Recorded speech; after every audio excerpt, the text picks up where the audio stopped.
तो ये है हमारे बाबा जी। मतलब जब ये बाबा जी नहीं बने थे ना, तो तब की कहानी है ये। इनकी कहानी मस्त चल रही थी। ये नौकरी करते थे और इनकी एक बीवी भी थी। इनके माता पिता एक कार एक्सीडेंट में मारे गए क्योंकि जिनके साथ वो टैक्सी में जा रहे थे उस पर रेड जोन में बॉम्ब गिर गया था।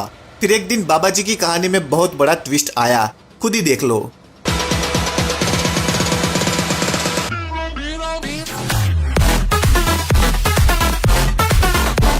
मुझे तुम्हारे साथ नहीं रहना, मुझे डिवोर्स लेना है और नहीं जीना चाहती मैं ऐसी किसी पीटी जिंदगी।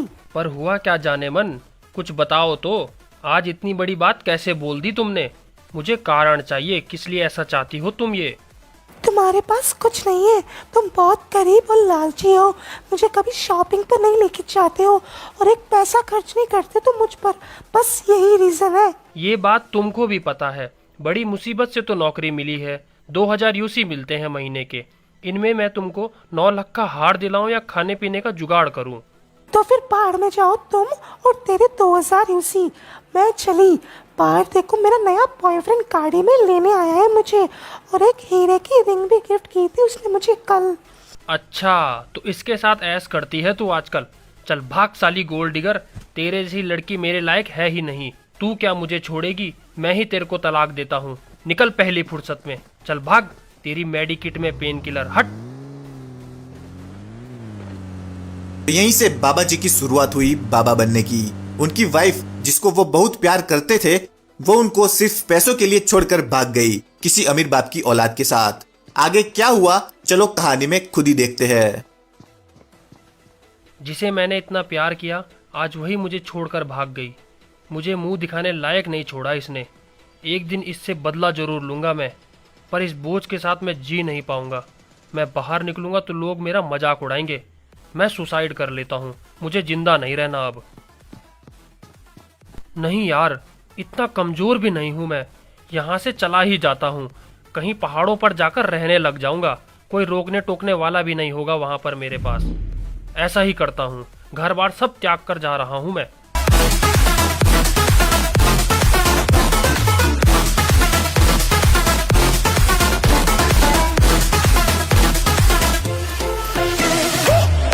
बस फिर क्या था, अपने बाबा जी ने पहली सीढ़ी चढ़ ली थी। वो पहुंच गए पहाड़ों में और वहीं तपस्या करने लग गए। बाबा जैसे कपड़े भी पहन लिए थे। वो वहीं रहने लगे, रोज एक बार खाना ढूंढकर खाते और फिर तपस्या में लग जाते। बस यही उनका लाइफस्टाइल बन चुका था।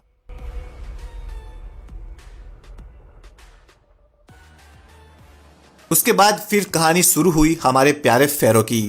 फेरो मीरामार से था। उनके पिता एक महाराजा थे मीरामार के, और फेरो को बताया करते थे कि एक दिन तुमको मैं ऐसा राजा बनाऊंगा, तुम अपना लेवल बढ़ा पाओगे, तुम्हारे पास शक्तियां आएंगी जिससे तुम पबजी पर राज कर पाओगे। तुम कोई नॉर्मल इंसान नहीं हो, एक स्पेशल बच्चे हो। पर तभी फेरो की लाइफ में एक बहुत बड़ा ट्विस्ट आता है। फेरो के बाप की मौत हो जाती है। उनके दुश्मन उनको गाड़ी के साथ गोलियों से भून देते हैं और उनकी पेटी बना देते हैं। फेरो उनके पास पहुंच जाता है। पिताजी ये क्या हो गया? पेटी से बाहर निकलिए पिताजी, आप मर नहीं सकते। अभी तक आपने मुझे वो राज तो बताया ही नहीं, कैसे मेरे पास शक्तियाँ आएंगी। आपने सिर्फ यही बताया था तपस्या ही करनी होती है, पर कैसे, किसकी, कहाँ, ये सब तो बताया ही नहीं आपने। भगवान आपकी आत्मा को शांति दे पिताजी। अब मैं तपस्या करके पावर्स लूंगा और आपके दुश्मनों को मारकर आपकी मौत का बदला लूंगा और मीरामार पर राज भी करूंगा। आपकी आखिरी इच्छा मैं जरूर पूरी करूंगा पिताश्री। सेनापति जी, आप हमारे परिवार का ख्याल रखना। जल्दी मिलेंगे, कुछ सालों के लिए मैं तपस्या करने जा रहा हूँ। पता नहीं क्या होगा, मैं खाली हाथ वापस आऊँगा या कुछ चमत्कार होगा मेरे साथ, पर मुझको जाना तो पड़ेगा ही ना इन सब का त्याग करके। तो मुझे आज्ञा दीजिए, अभी मैं चलता हूँ। फिर मिलेंगे अगर सब कुछ सही सलामत रहा तो।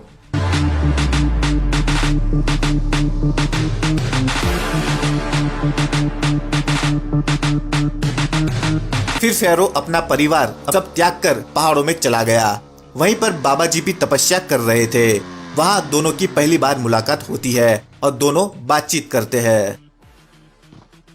प्रणाम, मैं फेरो हूँ, मीरामार के महाराजा का इकलौता बेटा। आप कौन हो? क्या करोगे मेरे बारे में जानकर? जाओ यहाँ से। ये बच्चों के खेलने की जगह नहीं है। यहाँ पर बाबा तपस्या करते हैं बहुत सारे। अच्छा, तो आप बाबा जी हैं, पर मैं भी यहाँ तपस्या करने आया हूँ। मेरे पिताजी ने मुझे बताया था मैं एक अनोखा बच्चा हूँ।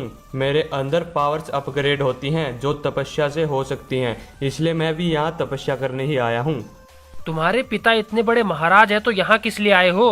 तुम्हारे पास तो सब चीजें होंगी, गाड़ी, बंगला, बैंक बैलेंस और माँ भी होगी तुम्हारे पास, तो पावर्स का क्या करोगे? आप नहीं समझेंगे हमारी हालत। मेरे पिताजी अब नहीं रहे, पर वो मुझसे चाहते थे कि मैं मीरामार पर राज करूं पावर्स लेकर, तो मैं इसलिए ही यहाँ आया हूँ। ठीक है, लग जाओ काम पर, अपनी नई लाइफ बनाओ इधर, और पुराना सब कुछ छोड़ छाड़ के बन जाओ मेरी तरह बाबा।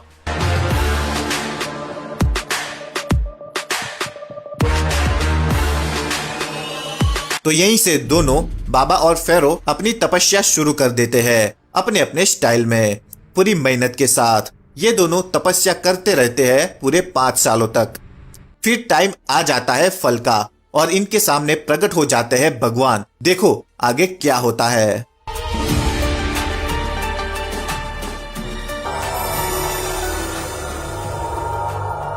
बस पुत्रों रुको, मैं प्रसन्न हुआ। मांगो, क्या मांगते हो तुम दोनों? तुमको मैं एक एक विश देता हूँ, जो तुम मांगोगे मैं उसको पक्का पूरा करूंगा। तो सोच समझकर मांगना, तुम्हारे पास केवल एक एक चांस है। ठीक है, मैं पहले मांगता हूँ क्योंकि मैं पहले से तपस्या करता आ रहा हूँ इससे। हाँ मांगो, क्या मांगते हो? भगवान, मुझे ऐसी शक्तियां दे दो जिससे मैं पबजी में रहने वाले लोगों से बदला ले सकूं, मेरा मतलब मेरे दुश्मनों से। तथास्तु।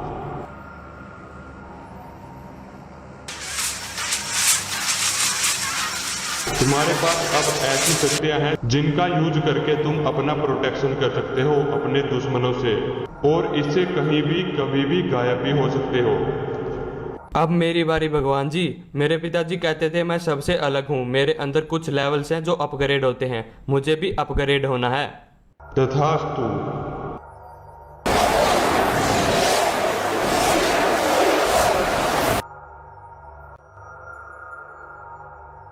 तुम अब नेक्स्ट लेवल के हो गए हो, मतलब कि पहले से अपग्रेड। इस लेवल पे तुम सिर्फ किसी का भी फेस बदल सकते हो, मेरा मतलब किसी दूसरे के कपड़े, किसी का चेहरा बदल सकते हो, अपने आप का नहीं बदल सकते, केवल दूसरे का। पर मेरे पास तो सारी शक्तियाँ होनी चाहिए थी ना। नहीं, वो सब शक्तियाँ तुमको इससे नेक्स्ट लेवल पर मिलेंगी। इस लेवल पर बस यही था तुम्हारे लिए। फिर नेक्स्ट का कर दो ना भगवान जी मुझे। मैंने तो आपको अपग्रेड करने की तो विश मांगी थी, आपने पूरा अपग्रेड तो किया ही नहीं। चालाक ना बनो पुत्र, मैंने कहा था सिर्फ एक बार मांग सकते हो, और तुमने कहा था मेरा लेवल अपग्रेड कर दो, तो मैंने जैसा सुना वैसा कर दिया। तो फिर मुझे नेक्स्ट लेवल का बनने के लिए क्या करना होगा, ये तो बताइए भगवान जी। 5 साल और तपस्या करके मेरे आने का वेट करो, या एक और रास्ता है। पूरे पबजी में अलग अलग जगह जगह रत्न मिलेंगे तुमको, धरती, जल, वायु नाम के। उनको ढूंढो और वो सब एक साथ मिलने पे तुम अपना लेवल मैक्स कर पाओगे। पर भगवान जी, ये तो गलत बात है। आपने तो इसकी 2 विश पूरी कर दी, एक तो आपने करी और एक इसको बता भी दी कैसे होगी, और मुझे सिर्फ एक ही बताई। अब मुझे भी दूसरी बताओ, मुझे भी और ज्यादा शक्तियां चाहिए, कैसे लूं? ठीक है, तुम्हारे पास भी 2 तरीके हैं, एक यही 5 साल वाला, और दूसरा फेरो से पहले वो 3 रत्न ढूंढ लो, बस हो गया काम। अभी मेरा भी टाइम हो चुका है, मैं भी चलता हूँ।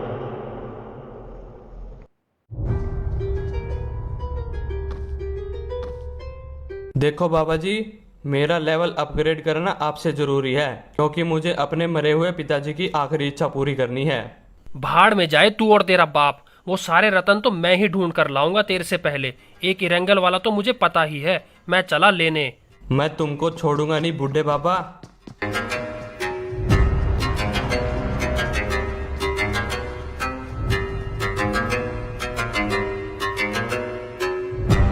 तो क्या समझे, कमेंट करके जल्दी से बताओ। अब दोनों के मन में एक लालच आ गया था अपनी इच्छा को दोबारा पूरा करने का। पर भगवान ने ये जो रतन बनाए ना, इनको ढूंढना कौन सा आसान था। पर बाबा और फेरो दिन रात एक कर देते हैं और दोनों को एक एक रतन मिल जाता है, क्योंकि दोनों अलग अलग जगह से थे। बाबा जी इरेंगल से थे तो वो इरेंगल से ढूंढ लेते हैं, और फेरो मीरामार से था तो वो मीरामार से ढूंढ लेता है। अब एक नया मोड़ आता है कि अगर वो तीनों रतन एक साथ होंगे तभी वो अपनी विश पूरी कर पाएंगे। तो दोनों एक आखिरी रतन ढूंढने पहुंच जाते हैं शैनॉक में और एक दूसरे से टकरा जाते हैं। बाबा जी कैसे हो आप? पूरे 8 महीने हो गए दोनों को मिले, कैसे क्या चल रहा है आपका? रतन मिलेगा आपको कुछ? टाइम तो ज़्यादा हो गया, पर तुझे मिला कोई रतन? मुझे तो इरेंगल में मिल गया एक, अब दूसरा ढूंढने यहाँ आया हूँ। मुझे भी एक मीरामार में मिल चुका है, मेरे पिताजी के शाही खजाने में ही था वो, और यहाँ 1 महीने से ढूंढ रहा हूँ दूसरा। मतलब अब दोनों के पास एक एक और तीसरा शैनॉक में? सही कहा आपने, पर अगर वो मिल भी गया तो भी किसी काम का नहीं, क्योंकि पावर्स अपग्रेड करने के लिए तीनों रत्नों का मिलना जरूरी है, और एक एक तो अपने पास हो ही गया। एक डील करते हैं, अब यहाँ शैनॉक में जिसको भी वो तीसरा रतन मिलेगा उसके पास फिर 2 रतन हो जाएंगे, और फिर जिसके पास भी वो 1 रतन रह जाएगा उसको वो तीसरा रतन देना होगा जिसके पास 2 रतन हो जाएंगे, फिर चाहे वो मैं हूँ या तू। बताओ मंजूर है या नहीं? ठीक है, डील डन, चलो ढूंढने।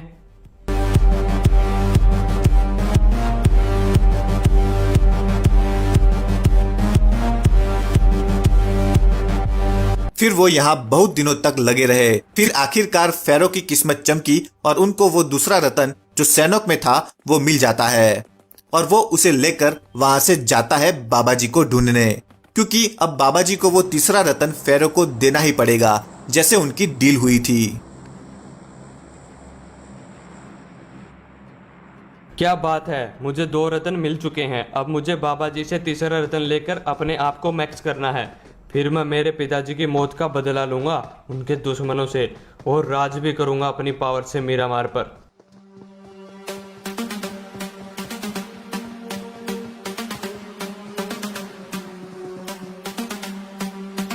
फेरो बाबा से रतन लेता है और मैक्स लेवल का बन जाता है, और साथ में अमीर भी।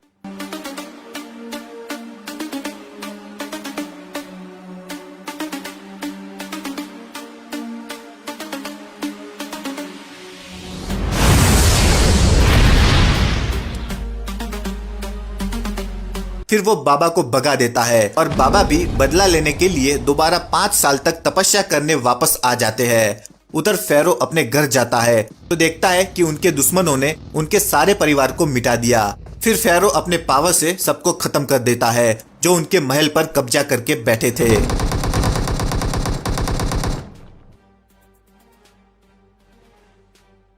तभी कुछ दिन बाद सब पहले जैसा हो जाता है, और एक दिन काले का चेला हेल्प मांगने आता है, और फिर आगे आपको पता ही है। फेरो काला दी गैंगस्टर की मदद करने इरेंगल गया और वहीं रहने लग गया उनके साथ, और फिर आगे की कहानी शुरू हो जाती है जो आपको पता ही होगी।